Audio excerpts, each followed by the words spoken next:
Hi, I'm Heather McCullough. Welcome to Kids Club. Today we're talking about a really important subject, bullying.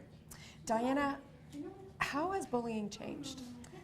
Heather, really, bullying hasn't changed. It's just the medium in which we see bullying now. So in the past, what we typically saw was that children would go to the schoolyard. A lot of the interaction was in the schoolyard, and it was stuff that we normally could see, you know, the pushing, the shoving, the name calling. What's happening now, though, over the years is that bullying has changed into cyberspace. So that'd be your texting, that's your computer.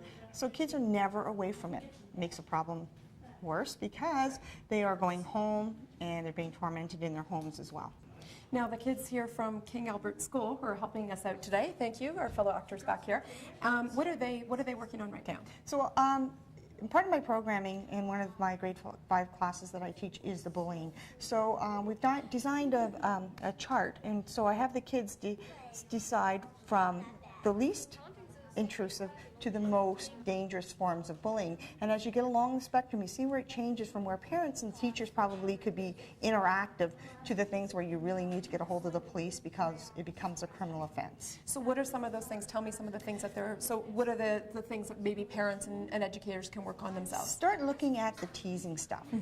Is it something that people want to have between them? So if I say to you, you know what, you had a really terrible goal yesterday and I tease you about that, but we're friends, then it's just teasing. If I say it to you and then I start bringing another bunch of people in and now we're laughing, you might not quite think that that's teasing anymore. We've now started to taunt you. See, things are starting to progress. We're starting to involve more people.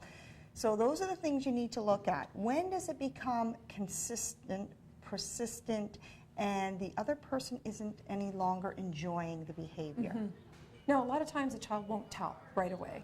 Correct. So how can you as a parent or a teacher sort of recognize some of the signs that, you know, maybe this is something that's going on in their lives? Okay. Something that I really would like to stress is that parents tend to say to their child, if something is happening to them on the computer, then you no longer get your computer anymore. Problem with that is they love their computers, so they're not going to tell you that. So parents need to learn not to say those types of things to their children. They need to say, if you're having a problem on the computer, let's discuss it. Right. It should always be open lines of communication. If you see the child changing the screen very quickly, closing stuff out, moving to a new screen, then there's a problem. You'll start to notice your child's behavior more turned in on them, you know, like more inward thinking, you know, not really outgoing in society, things that normally they would do and now they're no longer doing, afraid to go certain places, not wanting to get on their computer as much as they used to. So those kinds of things they can look. So I'm Heather McCullough and this has been Kids Club. If you're having a problem with bullying at your school, make sure you talk to your parent, and if you don't feel comfortable with that, then talk to your teacher. Yes? Absolutely. Thank you so much, Diana. Thank you. We'll see you again next time. Kids Club is brought to you by the Boys and Girls Clubs of Kawartha Lakes, a good place to be. For more information, visit www.bgckl.com.